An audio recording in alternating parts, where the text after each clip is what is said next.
નવી સવારમાં સ્વાગત કરીએ છીએ. આજે નવી સવારના સ્ટુડિયોમાં ઉપસ્થિત છે જાણીતા મનોચિકિત્સક અને લેખક ડૉક્ટર પ્રશાંત ભીમાણી. પ્રશાંતભાઈ, તમારું સ્વાગત કરું છું. Thank you. કેટલા બધા સમયથી હું રાહ જોતો હતો કે તમારી સાથે નવી સવારમાં મારે પોડકાસ્ટ કરવું છે અને થોડી વાતો કરવી છે. સ્વાભાવિક છે કે તમારા વિષયની જ વાતો કરીએ આપણે. પ્રશાંતભાઈ, મને એ કહેશો કે એક બાજુ જીવન ધોરણ સુધરી રહ્યું છે, નવી નવી સગવડો વધી રહી છે, ટેકનોલોજી આગળ વધી રહી છે, આ બધું છે એક બાજુ, આ બધું પોઝિટિવ છે. રાઈટ. પણ સાથે સાથે એક બીજી ચિંતા કરાવે એવી બાબત એ પણ છે કે માનસિક પ્રશ્નો પણ વધી રહ્યા છે, લોકોના મન દોડાઈ રહ્યા છે. તો અત્યારે ગુજરાતમાં મોટાભાગે કયા કયા માનસિક પ્રશ્નો છે, માનસિક સમસ્યાઓ અત્યારે કઈ કઈ છે?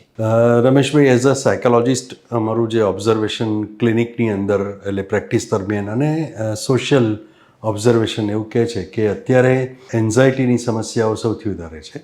પહેલું, જેને આપણે વિકૃત ચિંતા કહીએ. સામાન્ય ચિંતા અને વિકૃત ચિંતાનો ફરક હું હમણાં સમજાવું છું, પણ એક એ છે એન્ઝાયટી.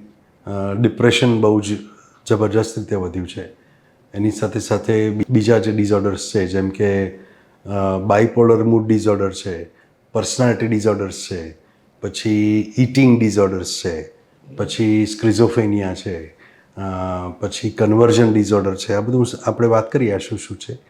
પછી એની સાથે સાથે પેરેન્ટ્સ અને બાળકો વચ્ચેના ઝઘડા છે, પતિ પત્ની વચ્ચેના ઝઘડા છે, પછી ન્યુરો ડેવલપમેન્ટલ ડિઝોર્ડર્સ જેને અમે કહીએ છીએ.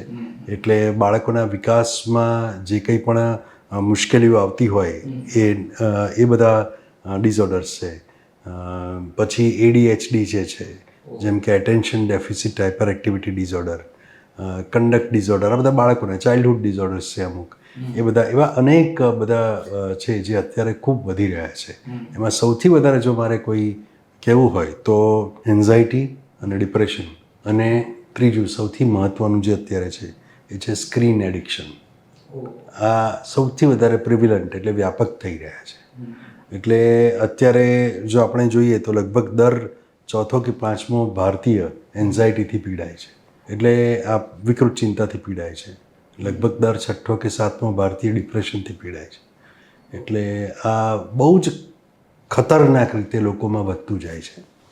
અને તકલીફ એ છે કે આપણે એને મનની નબળાઈ માનીને આગળ ચાલીએ છીએ, પણ એ નબળાઈ નથી, એ એક પ્રોબ્લેમ છે, સમસ્યા છે, ડિઝોર્ડર છે, ડિસીઝ છે, અને એની ટ્રીટમેન્ટ પણ એ રીતે જ હોવી જોઈએ. પણ પોઝિટિવલી જોઈએ તો એ હવે લોકો થોડુંક સમજતા તો થયા છે કે આ પ્રકારની પરિસ્થિતિ હોય તો એ માનસિક બીમારી છે અને એની દવા કરાવવી જોઈએ. એવું કદાચ હવે મને લાગે છે કે 20-25 વર્ષ પહેલાં કદાચ જુદું હતું, હવે એ સ્થિતિ આવી રહી છે. બિલકુલ રમેશભાઈ, એમાં એવું છે કે પહેલાંના જમાનામાં, જો કે હજી પણ અમુક જગ્યાએ એવું જોવા અમને મળે છે કે ભાઈ કોઈ કહે કે ભાઈ તમારે સાયકોલોજિસ્ટ પાસે જવું જોઈએ, તો કે અમે કંઈ પાગલ છીએ તો જઈએ. આ પ્રકારનું હજી પણ ક્યાંક વર્તણૂક એવી અથવા તેવી માન્યતાઓ, જેને અમે સોશિયલ સ્ટિગ્મા કહીએ છીએ, એટલે સામાજિક સંકોચની આખી વાત છે, જેને હેઝિટેશન જોવા મળે છે બધું. પણ ધીરે ધીરે યંગસ્ટર્સ જે છે એ લોકોમાં મેં ખાસ જોયું કે એ લોકો they are very open to discuss, અને એ લોકોને પોતાના મનની વાત કહેવી છે. અને ખાસ કરીને પોસ્ટ કોરોના આવું થયું છે. કોરોના પછી લોકોને ખબર પડી કે કોરોનાની અંદર જે માનસિક સમસ્યાઓ થઈ, એક જ 10x10ની રૂમમાં 15 દિવસ 20 દિવસ મહિનો ભરાઈને રહેવાનું, ને પોતાના જ માણસો સાથેના ઇશ્યુઝ થવા, અને ખબર પડી કે ઓહો આપણી અંદર તો આટલું આ બધું પણ છે, એવી ખબર પડી, બીક લાગી, કોરોનાની ભય લાગ્યો. પછી ધીરે ધીરે ધીરે લોકોની અંદર માત્ર કોરોના નહીં પણ ઘણા બધા કારણો છે, એ પછી ધીરે ધીરે લોકોમાં અવેરનેસ આવી. સોશિયલ મીડિયાએ સારું કામ અવેરનેસનું પણ કર્યું કે એનાથી લોકોમાં અવેર થયા, લોકોને ખબર પડી કે આ પ્રશ્ન હોય તો એના માટેનું સમાધાન હોય છે. એટલે એ રીતે જાગૃતિ ખાસ કરીને યુવાઓમાં વધારે મને જોવા મળે છે. અને હવે તો લગભગ જે ભણેલો ગણેલો વર્ગ છે વધારે, એ લોકોમાં ઝડપથી આ જાગૃતિ આવતી જાય છે. એટલે પહેલાં કેવું હતું કે માથું દુખે, પેટમાં દુખે, શરીર દુખે તો તરત ડૉક્ટર પાસે દોડીને જવાનું કે મને આ થાય છે. પણ એ વખતે એવું હતું કે સ્ટ્રેસ થાય છે, નથી ગમતું, રડવું આવે છે, દુઃખ થાય છે, ચૂપ રહો, કોઈને કહેવાનું નહીં. એટલે આ તકલીફ પહેલાં બહુ વધતી હતી. અને હવે આપણને વધારે કેમ લાગે છે? કારણ કે લોકોને સમજ પડી કે આ છે, અવેરનેસ વધી એટલા માટે. પહેલાં પણ હતું જ આ બધું, અને માધ્યમો એટલા માધ્યમોને કારણે. પ્રશાંતભાઈ, મને એ જાણવું છે કે તમારી વાત સાચી છે કે બહુ જ પ્રમાણ વધી રહ્યું છે અને કદાચ બધામાં વધી રહ્યું છે, યુવાનોમાં પણ છે, બહેનોમાં પણ છે, અને સિનિયર સિટીઝનમાં પણ છે, ઇવન બાળકોમાં પણ છે. બિલકુલ બિલકુલ. તો બધા જ પ્રકારની જે માનસિક અવસ્થા છે એ દોડાઈ ગઈ છે. બિલકુલ. પણ મને એ જાણવું છે કે એના કારણો શું છે? હા, આ બહુ મોટો સવાલ છે રમેશભાઈ. એના કારણો જે છે ને, અમે બ્રોડલી જોઈએ ને તો એને 3 વિભાગમાં મૂકતા હોઈએ છીએ: બાયોલોજિકલ, સાયકોલોજીકલ અને સોશિયો-કલ્ચરલ. એટલે જૈવિક કારણો, મનોવૈજ્ઞાનિક કારણો અને સામાજિક સાંસ્કૃતિક કારણો. એટલે ઘણીવાર કેટલાક લોકોને બધું જ બરાબર હોય, ઘરમાં કોઈ આર્થિક રીતે મુશ્કેલી ના હોય, ઘરના લોકો બરાબર હોય, પ્રેમ બરાબર બધા કરતા હોય, એકબીજાને સરસ રીતે રહેતા હોય, કામમાં મુશ્કેલી ના હોય, કશું જ ના હોય, તો એક કારણ વગર અંદરથી દુઃખ થયા કરે, કોઈ પણ જાતના કારણ વગર. તો પ્રેમ હોય ના, એટલે કશું હોય જ નહીં.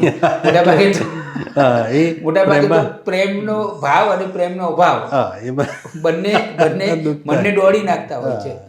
પણ જે આપણે લિસ્ટ કહીએ દુઃખી થવાના કારણોનું લિસ્ટમાં કોઈ એવું કારણ બચ્યું જ ના હોય, બધું જ હોય, બધું જોઈએ, અને છતાં પણ એને દુઃખની ભાવના આવે, છતાં પણ એને રડવું આવે, મજા ના આવે. ઘણીવાર કેટલીક સ્ત્રીઓને ધારો કે માસિક ધર્મ પહેલાં ઇરિટેશન થતું હોય, પ્રીમેન્સ્ટ્રુઅલ સિન્ડ્રોમ અમે કહીએ છીએ. ઘણીવાર સિઝન બદલાય, ધારો કે હમણાં ઠંડી હતી તો એ વખતે ઘણા બધા લોકોને કારણ વગર ડિપ્રેસ્ડ ફિલિંગ થાય. આ બધાની પાછળ શરીરના ચેતા રસાયણો ભાગ ભજવે છે, જેને અમે ન્યુરો ટ્રાન્સમીટર્સ કહીએ છીએ. હવે લોકો બહુ ઓળખવા માંડ્યા, જેને ડોપામિન હમણાં બહુ ચાલ્યું છે. ડોપામિન છે, સિરોટોનિન છે, એપિનેફ્રિન, નોરએપિનેફ્રિન, આ બધા અલગ અલગ પ્રકારના રસાયણો છે, ન્યુરો ટ્રાન્સમીટર્સ જેને અમે કહીએ.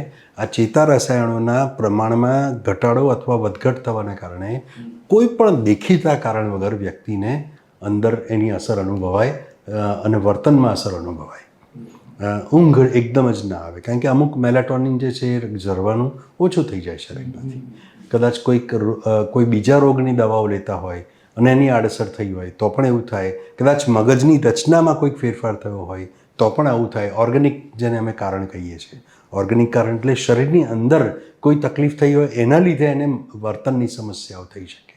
તો આ એક આખો બાયોલોજિકલ કારણનો આ એક એરિયા છે જેની. અને એક ઇમ્પોર્ટન્ટ વાત એ છે કે આનો કોઈ બ્લડ ટેસ્ટ નથી કે આપણે બ્લડ ટેસ્ટ કરીએ અને ખબર પડે કે આનામાં સિરોટોનિન ઓછું થઈ ગયું છે એટલે એનામાં ડિપ્રેશન. તો એ તો પેલી અઘરું કહેવાય હતું. એટલે એ કામ અમારા માટે અઘરું છે. એના માટે બે ચાર વસ્તુ બીજી છે. જો કે એને અમે એક તો ક્લિનિકલ એસેસમેન્ટ કરતા હોઈએ, જેની અંદર મેન્ટલ સ્ટેટસ એક્ઝામિનેશન થાય. એની સાથે સાથે સાયકોલોજીકલ ટેસ્ટ બહુ બધી છે, જે પેપર પેન્સિલ ટેસ્ટ હોય, અથવા તેનાથી ખ્યાલ આવે કે એના મનમાં આવું બધું ચાલતું હશે. એનું એક સ્ટાન્ડર્ડાઇઝ મેથડ છે, એના પરથી ખબર પડે.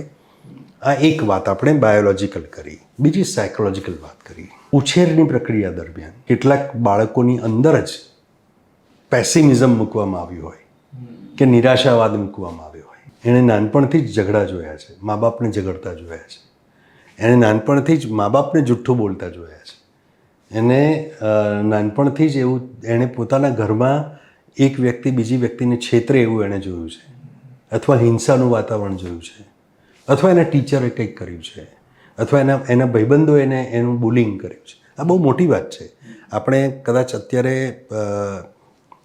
સ્કૂલની અંદર બધે જોઈએ, શાળાઓમાં, તો આ એક જબરો ટ્રેન્ડ ચાલ્યો છે કે સહેજ જુદું બાળક હોય, કે કદાચ એ ઇકોનોમિકલ ક્લાસ જુદો હોય કે બીજી કોઈ રીતે કંઈક અલગ હોય બાળક, તો એ બાળકને ઇન્ક્લુઝિવ બનાવવાની બદલે એને હેરાનગતિ કરવામાં આવે અને એને અલગ પાડવામાં આવે, અને બુલિંગ જે કહીએ એને ચીડવવામાં આવે. આની અસરો એટલી બધી ભયાનક થાય છે ભવિષ્યમાં કે એ બાળક આખી જિંદગી એમાંથી મુક્ત થઈ શકતું નથી. એટલે આ જે સાયકોલોજીકલ રીઝન્સ જે બધા છે એ બહુ મોટા છે, કે અને એ કારણોને જ અમે ખાસ કરીને અમે એને જ ટ્રીટમેન્ટ કરીએ છીએ. કારણ કે એ બધા કારણો જે છે, હવે હું એક ઉદાહરણ આપું તમને. માતા પિતા છે, બાળક બહુ હેરાન કરે છે કે કંઈક વસ્તુ જીદ કરે છે કે કશું માગે છે ને મા બાપ પોતાના કામમાં બિઝી છે, નથી આપવું. એટલે ધારો કે મમ્મી કે પપ્પા કોઈ પણ એકદમ ગુસ્સો કરે, નાનું બાળક હોય ને કે ચૂપ થઈ જા અને બાથરૂમમાં પૂરી દે, અંધારા બાથરૂમમાં. પેલું બાળક અંદર ધમ પછાડા કરતું હોય, રડતું હોય, પછી એ કે ચૂપ થઈશ પછી જ હું તને બહાર કાઢીશ, તોય બાળક રડે. થોડા વખત પછી એને બહાર કાઢે એટલે બાળક શાંત થઈ ગયું હોય, ક્ષુબ્ધ થઈ ગયું હોય. શાંત કરતાં ક્ષુબ્ધ શબ્દ વધારે સારો છે. તો એ થઈ ગયું હોય. આવું વારંવાર થાય ધારો કે બાળક સાથે, તો એને મોટી ઉંમરે અંધારાનો વિકૃત ભય એના મનમાં પેસી જાય. એટલે આ ફોબિયા જેને કહેવાય પેસી જાય. હવે માની લો કે એણે સહેજ લાઇટ આવે છે બાથરૂમમાં, થોડી ઘણી લાઇટ આવે છે અને ત્યાં એણે ગરોળી જોઈ, તો એને ગરોળીનો વિકૃત ભય પેસી જાય. એટલે આ એસોસિએશન થાય છે, એને અમારી ભાષામાં અભિસંધાન કહેવાય છે. એટલે આવા બધા બનાવો, નાના બનાવો બાળકને મોટી ઉંમરે બહુ ભયાનક અસરો કરે છે. આ સાયકોલોજીકલ કારણો છે આ બધા, અને સોશિયો કલ્ચરલ કારણો. એક છોકરો સ્કૂલમાં ગયો અને એ જે ટીચર હતા એ ટીચર બહુ જ જરા ગુસ્સાવાળા હતા, અને એ તો છોકરાઓને કહેતા કે એટલું યાદ રાખજો કે તમારે તમારી સહનશક્તિ વધારવી પડશે, મારો ગુસ્સો ક્યારેય ઘટવાનો નથી. એ બેને એક છોકરાને ડસ્ટર માર્યું છૂટું, તો એની અસર એની બાજુમાં જે છોકરો હતો એને એટલી બધી પડી, માનસિક રીતે છોકરો અત્યંત ડિસ્ટર્બ થઈ ગયેલો. એટલે આ બાળ ઉછેર અને બાળકો ઉપરની વાત તો કેટલી બધી સંવેદનશીલ છે. બહુ સંવેદનશીલ છે. અને મોટાભાગે આ સજા કરવાનું કારણ શું છે એ આ જ છે કે બીજામાં ધાક બેસે. પહેલામાં તો બેસે પણ બીજામાં ધાક બેસે. આમ જુઓ તો તમે આ જ બાબત સમાજમાં પણ લાગુ પડે છે. હા, આપણે અમુક લોકોને સજાગ થાય છે કેદીઓને, તો એનો ફિયર સમાજમાં ફેલાય કે ભાઈ આણે આવું કર્યું, તો એનો પોઝિટિવ યુઝ છે. પણ આ બાબત જે અહીંયા થઈ રહી છે એ તો નકારાત્મક અસરો જ આપે છે, એનો કોઈ બીજું રિઝલ્ટ મળતું નથી. હવે જો આપણે ત્રીજા મુદ્દાની વાત કરીએ, ક્યારેક કેટલાક સામાજિક કુરિવાજોના કારણે મુશ્કેલી ઊભી થાય, જે સોશિયલ છે, કલ્ચરલ છે, કે અમુક લોકોને એવું માનવામાં આવે કે એનું એક્સેપ્ટન્સ ના થાય તો એને ડિપ્રેશન આવે. ઓફિસની અંદર પોલિટિક્સ ચાલતું હોય તો ડિપ્રેશન આવે. બીજાના કારણે છે, પોતાના કારણે કશું જ નથી. એને મેન્યુપ્યુલેશન એની સાથે કરવામાં આવે તો પણ આવું થાય. એમાં આર્થિક કારણો પણ આવી જાય. આર્થિક કારણો કેમ? આપણે જોઈએ છીએ કે આર્થિક કારણો લીધે ઘણા બધા સુસાઇડ કરે છે, આપણને જોવા મળે છે. તો એ સોશિયલ પ્રેશર પણ છે. દરેક માણસને એવું પણ છે કે મારું સમાજમાં આવું લાગવું જોઈએ, અને એવું લગાડવા માટે એણે દોડવું પડે છે. અને દોડવું પડે છે એટલે સ્ટ્રેસ તો થાય છે, ડિપ્રેશન તો થાય છે, અને છેલ્લે ના પહોંચી વળે એટલે સુસાઇડ થાય છે. આ એક કારણ છે. હું વચ્ચે તમને રોકીને એક સવાલ પૂછી લઉં કે મને હંમેશા એવું લાગ્યું છે પત્રકાર તરીકે કે હું સતત લોકોની વચ્ચે રહું છું, તો આપણા ભારતીય સમાજમાં મેં જોયું છે, કદાચ પશ્ચિમના દેશોમાં કદાચ ઓછું હશે, કે ખોટું લાગી ન જાય એનું ધ્યાન રાખવું અને સારું લાગવું જોઈએ. આમ તો લાગવું જ જોઈએ કે ભાઈ આપણે આમ કરીએ તો સારું લાગે, અને આમ નહીં કરીએ તો ખોટું લાગી જશે. તો આજે એક ચુસ્ત રીતે ખાસ કરીને બહેનોમાં એ વધારે મેં જોયું છે. પણ આ આપણા ભારતીય સમાજમાં આ ઘટ્યું છે ખરું, અથવા તો ઘટી શકે? આમાં કેવું છે કે ઘટી શકે ને ઘટવું જોઈએ. પહેલી વાત તો આ છે. કારણ એ છે કે આપણે ભારતીયો છે ને એટલા બધા ઇમોશનલ અને સંવેદનશીલ છીએ કે આપણે દરેક બાબતમાં વાસ્તવિકતા, બુદ્ધિ, મૂળભૂત તર્ક આની પહેલાં લાગણીને મૂકી દઈએ છીએ. પ્રોબ્લેમ આ છે કે કેમેરાના દરેક લેન્સમાં પહેલું લેન્સ લાગણીનું, પછી બીજું બધું અંદર આવે. આ નહીં ચાલે. દુનિયા એવી રીતે ચાલતી નથી. એક વ્યક્તિ, આપણે જે વાત કરી સોસાયટીની, સૌથી મોટું બીજું કારણ સંબંધો, પ્રેમ સંબંધોમાં ભગ્નતા, એ સૌથી બીજું મોટું કારણ છે. કારણ કે ભાઈ, અને એનાથી પણ હું તમને હજી કહું, જે કદાચ બહુ વિચારવા જેવું છે, કે મેં તને મેસેજ કર્યો, 2 બ્લુ ટીક થઈ, તે મને જવાબ કેમ ના આપ્યો, આના પર ઝઘડો થાય અને રિલેશનશિપ તૂટી જાય. આટલું બધી હદે અત્યારે ઇનટોલરન્સ ખરેખર યુવાનોમાં વધી ગયું છે. અને પછી શું કે મારે તારી સાથે નથી બનતું, ચાલ હવે હું એ અત્યારે કેવું છે, બહુ સાચું કહું તો સવારે સિંગલ હોય, સાંજે કમિટેડ થાય, બીજા દિવસે પાછા સિંગલ થઈ જાય. આવું ઘણું બધું ચાલે. જે એક જમાનામાં રમૂજમાં આપણે અમેરિકાના સંદર્ભમાં કહેતા હતા, એવું હવે અહીંયા ભારતમાં થવા મોબાઈલના સ્ટેટસમાં તમને દેખાય. એના પરથી ખબર પડે કે આનો આની સાથે છે. અચ્છા, પાછા સિંગલ થયા એટલે જૂનાને પાછું બતાવવા માટે કોઈક ત્રીજા માણસ જોડે ફોટો અપલોડ કરે, બે જણા, એટલે પેલાને જેલસી થાય એને બતાવવા માટે. આ બધા ઘણા બધા નવા શબ્દો પણ એના માટે આવ્યા છે. પણ મેં એવું સાંભળ્યું હતું કે નવી પેઢી વધારે પડતી નિખાલસ છે, એટલે બે વસ્તુ પાછી જોવા મળે કે બ્રેકઅપ થઈ ગયું હોય તો પણ કે ના અમે હજી પણ સારા મિત્રો તો છીએ, પહેલી વાત. અને બીજી વાત, એનું ફંક્શન પણ થાય. હા, બ્રેકઅપ પાર્ટી થાય. બ્રેકઅપ પાર્ટી પણ થાય એવું મેં ક્યાંક વાંચ્યું હતું કે હવે આપણા અમદાવાદમાં એવું થવા માંડ્યું છે. ઓહ, એનું કારણ એ છે કે એ લોકો એક જ ગ્રુપના હોય ને વારંવાર મળવાના હોય, એટલે કે એકવાર આપણે મોટું એનાઉન્સ કરીને જ છૂટા પડીએ ને એવું છે.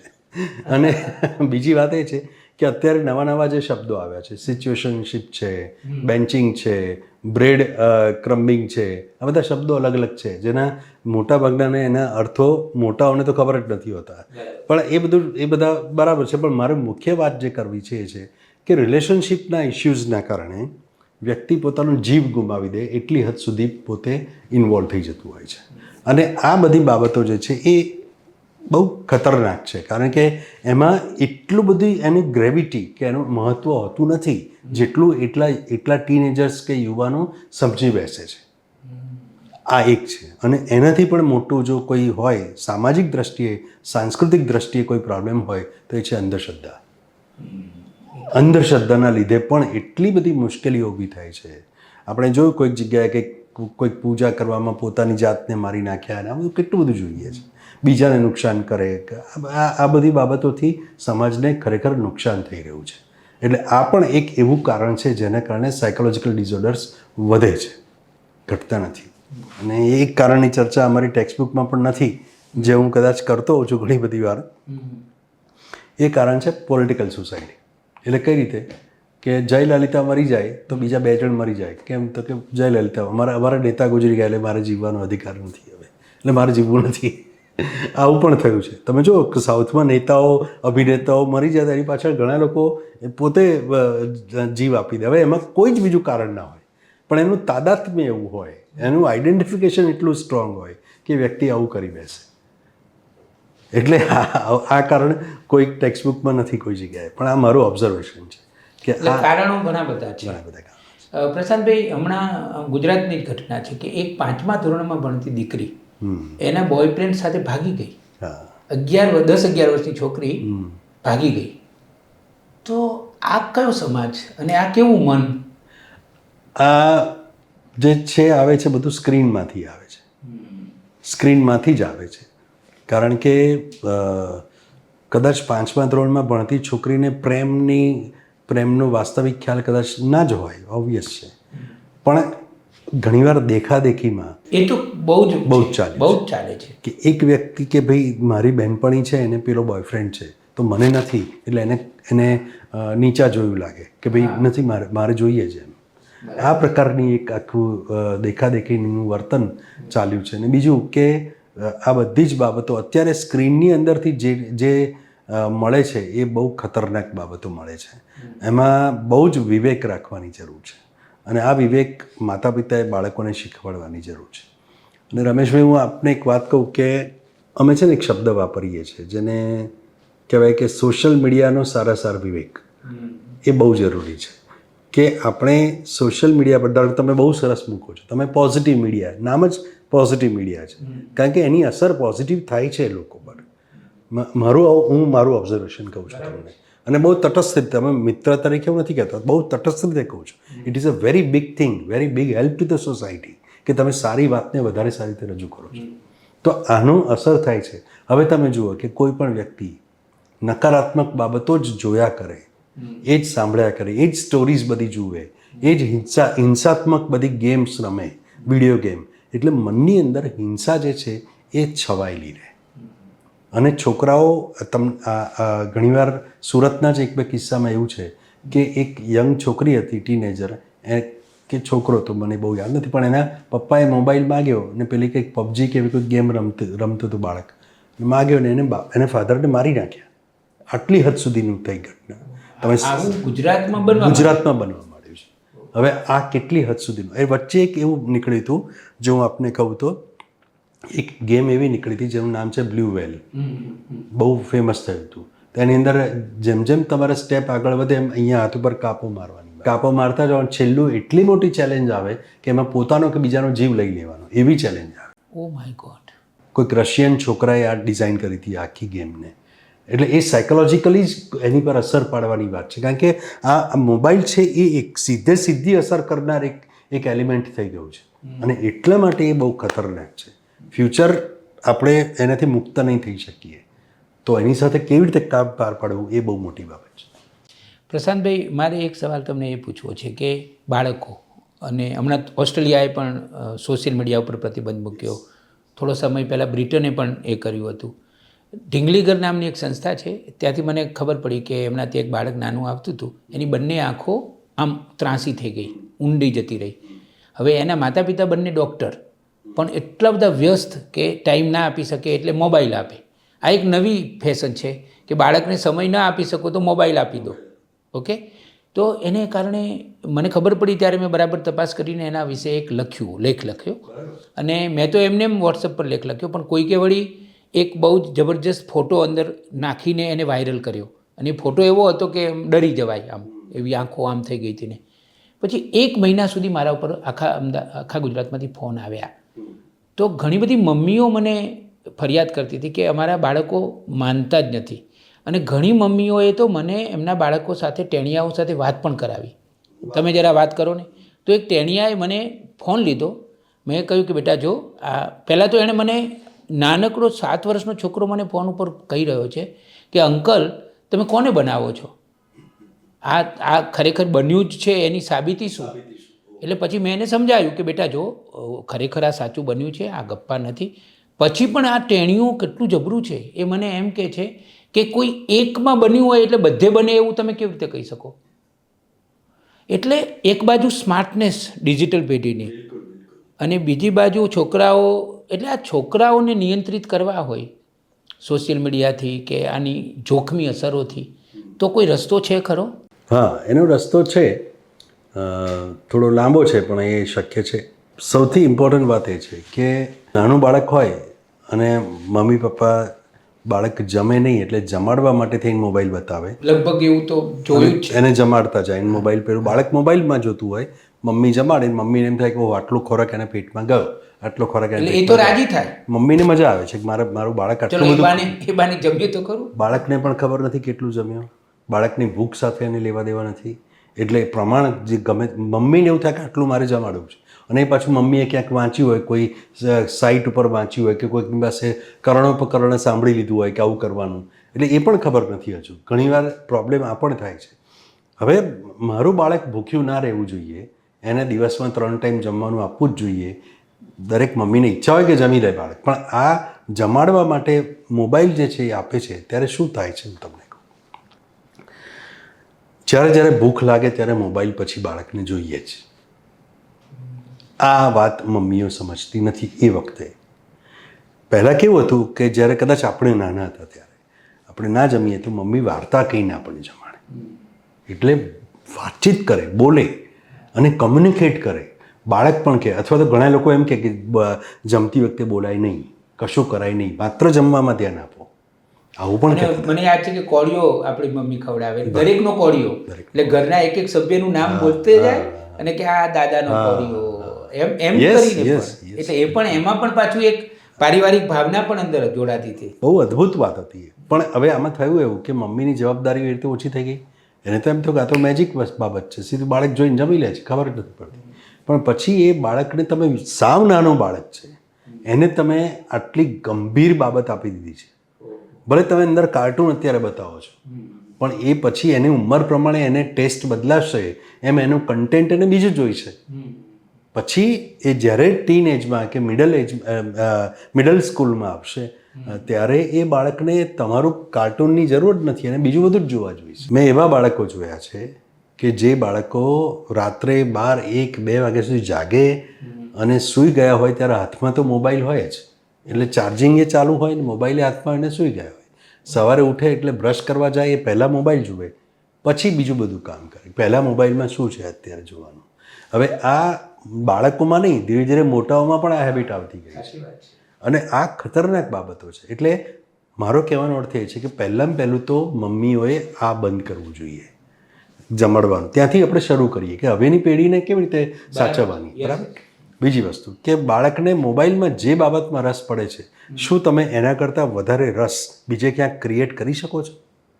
ઓફલાઈન ગેમ્સમાં ક્રિએટ કરી શકો છો? તો બાળક ચોક્કસ એ બાજુ વળી જશે. એ તો મારો અનુભવ છે કે તમે વિકલ્પો આપો તો બાળકો તૈયાર જ હોય છે. વળી જશે. એમાં કોઈ, હું એવું માનું છું કે એમાં કોઈ બહુ અઘરી વાત નથી. પણ તમારે એના માટે સમય આપવો પડે છે, પ્રયત્ન કરવો પડે છે. અને ઘણા બધા માતા પિતા એવું કહે કે સાહેબ અમે બંને જણ વર્કિંગ છીએ, ટાઈમ નથી. પણ વર્કિંગ છો, ટાઈમ નથી, તો કમ્યુનિકેટ તો કરો છો બાળક સાથે ફોનથી કે બીજી કોઈ રીતે. તો આ ફોન વાત કરવામાં વાપરો. ને હવે તો ઘણા બધા પેરેન્ટલ કંટ્રોલ્સ આવે છે કે અમુક બાબતો બાળક એ ખોલી જ ન શકે, ત્યાં સુધી જઈ જ ન શકે. તો એ બધી ટેકનોલોજીનો એ રીતે તમે ઉપયોગ કરો. ત્રીજી વાત, જે સૌથી ઇમ્પોર્ટન્ટ, જે હું ઘણા બધાને કહેતો હોઉં છું કે તમારા બાળક જે ધોરણમાં ભણતું હોય, હવે એના બીજા મિત્રો હશે, એ બધા મિત્રોના મમ્મી પપ્પાઓ એકાદ વાર ક્યાંક ભેગા થાઓ 10 મિનિટ માટે અને નક્કી કરો કે અમારા બાળકને આટલા જ ટાઈમે મોબાઈલ આપીશું.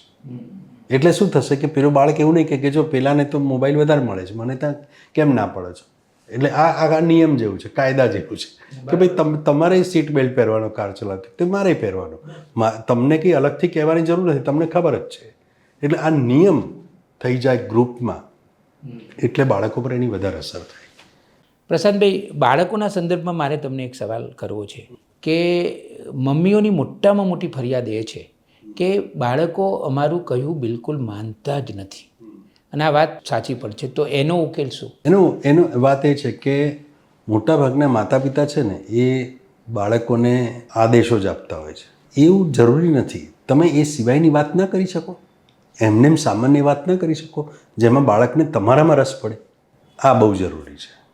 હવે તમે મને કહો કે કઈ મમ્મીઓ અત્યારે એટલીસ્ટ વાંચીને પણ બાળકને વાર્તાઓ કહે છે? 10માંથી કદાચ 2 મમ્મી હોય તો સારું એવું. એટલે આ બાળકના ઇમેજિનેશનને, એની કલ્પના શક્તિને ખીલવવા માટે તમે જ્યારે બીજા કોઈ ક્લાસીસમાં મૂકો છો, હવે એવા ક્લાસીસ છે કે રીડિંગના ક્લાસીસ છે, પણ તમે ઘરે અડધો કલાક બોલો, તમે પોતે બોલો, બાળક સાથે વાત કરો, તો બાળક એનાથી જ એટલું બધું પ્રભાવિત થઈ જાય છે કે મારા મમ્મી પણ વાંચે છે તો મારે વાંચવું પડે, મારા પપ્પા પણ વાંચે છે તો મારે વાંચવું પડે. અને બીજી ખાસ વાત કે મમ્મી અને પપ્પા બંનેનું 50-50% જવાબદારી ઉછેરમાં હોવી જોઈએ. એવું નથી કે એકલી મમ્મીની જ જવાબદારી છે. કારણ કે મોટાભાગે શું થાય કે ધારો કે આપણો આ વિડીયો જોઈને કેટલાક કહે છે કે ભાઈ આ સાહેબે કહ્યું એટલે તારે બધું ધ્યાન રાખવાનું. ભાઈ તારે નહીં, તમારે પણ ધ્યાન રાખવાનું છે. બંને જણાની સરખી જવાબદારી છે. એટલું જ નહીં, પણ આ જવાબદારી તમે આનંદની સાથે કરશો ને તો બહુ મજા આવશે. તમે એને જવાબદારીના ભાર તરીકે ના લો. બાળકને ઉછેરવાનો એક આનંદ છે અને આ આનંદ આપણા માટે અજોડ છે. જેને બાળક નથી અને જોઈએ છે એને પૂછો તમે, કોઈ પણ મુશ્કેલી એ માટે તૈયાર થઈ જશે. પ્રસાદભાઈ, મને પોતાને તો બાળકો બહુ ગમે છે અને હું કહું તમને કે બાળકને રમાડવાનો જે આનંદ છે ને એનો મહિમા જ થયો નથી. આપણા ત્યાં એનો મહિમા થયો જ નથી. બાકી તમે 1 કલાક બાળકને રમાડો, એનો જે આનંદ છે, મને લાગે છે કે તમારા 2 મગજ અને કોઈને કદાચ વધારે હોય તો વધારે, તમારા બધા મગજના બધા જ તણાવો ખરેખર ઓછા થઈ જશે. કારણ કે છેવટે એ બાળક છે.